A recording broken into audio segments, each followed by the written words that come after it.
Once upon a time, there was a dear little girl who was loved by everyone who looked at her, but most of all by her grandmother, and there was nothing that she would not have given to the child. Once she gave her a little hood of red velvet which suited her so well that she would never wear anything else. So she was always called Little Red Riding Hood. One day her mother said to her, "Come, Little Red Riding Hood, here is a piece of cake and a bottle of wine.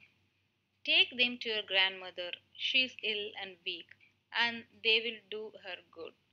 Set out before it gets hot, and when you are going, walk nicely and quietly, and do not run off the path, or you may fall and break the bottle, and then your grandmother will get nothing. And when you go into her room, don't forget to say good morning, and don't peep into every corner before you do it." "I will take great care," said Little Red Riding Hood to her mother, and gave her hand on it. The grandmother lived out in the wood, half a league from the village, and just as Little Red Riding Hood entered the wood, a wolf met her. She did not know what a wicked creature he was, and was not at all afraid of him. "Good day, Little Red Riding Hood," said he. "Thank you kindly, Wolf." "Whither away so early, Little Red Riding Hood?" "To my grandmother's." "What have you got in your apron?" "Cake and wine. Yesterday was baking day, so poor sick grandmother is to have something good, to make her stronger." "Where does your grandmother live, Little Red Riding Hood?" "A good quarter of a league further on in the wood.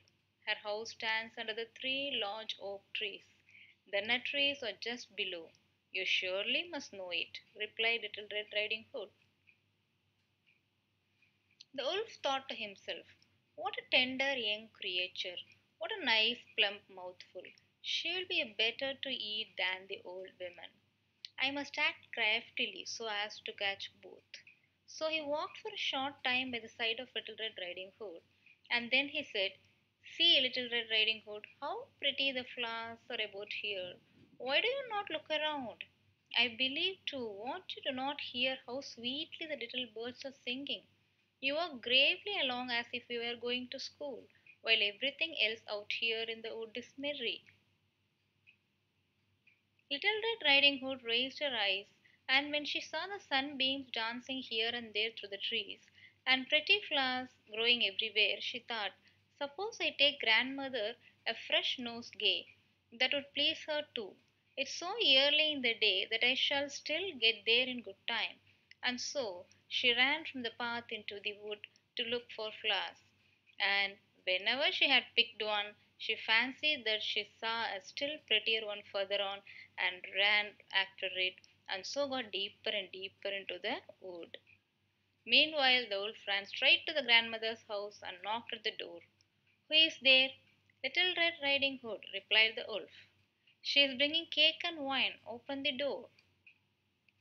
"Lift the latch," called out the grandmother. "I am too weak and cannot get up." The wolf lifted the latch. The door sprang open, and without saying a word he went straight to the grandmother's bed and ate her. Then he put on her clothes, dressed himself in her cap, laid himself in bed, and drew the curtains. Little Red Riding Hood, however, had been running about picking flowers, and when she had gathered so many that she could carry no more, she remembered her grandmother and set out on the way to her. She was surprised to find the cottage door standing open, and when she went into the room she had such a strange feeling that she said to herself, "Oh dear, how uneasy I feel today, and at other times I like being with grandmother so much." She called out, "Good morning," but received no answer. So she went to the bed and drew back the curtains. There lay her grandmother with her cap pulled over her face, looking very strange. "Oh, grandmother," she said, "what big ears you have!" "The better to hear you with, my child," was the reply. "But, grandmother, what big eyes you have!" she said. "The better to see you with, my dear." "But, grandmother, what large hands you have!" "The better to hug you with." "Oh, but, grandmother, what a terrible big mouth you have!" the better to eat you with. And scarcely had the wolf said this, than with one bound he was out of bed and swallowed up Red Riding Hood. When the wolf had appeased his appetite, he lay down again in the bed, fell asleep, and began to snore very loud. The huntsman was just passing the house and thought to himself, how the old woman is snoring. I must just see if she wants anything. So he went into the room, and when he came to bed, he saw that the wolf was lying in it. Do I find you here, you old sinner? Said he. I have long sought you.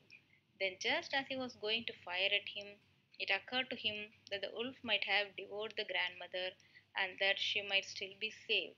So he did not fire, but took a pair of scissors and began to cut open the stomach of the sleeping wolf. When he had made two snips, he saw Little Red Riding Hood shining, and then he made two snips more, and the little girl sprang out, crying, ah, how frightened I have been! How dark it was inside the wolf! And after that the grandmother came out alive also, but scarcely able to breathe.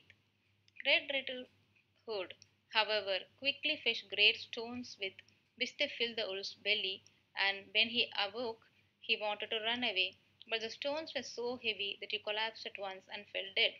Then all three were delighted. The huntsman drew off the wolf's skin and went home with it. The grandmother ate the cake and drank the wine which Red Riding Hood had bought, and revived.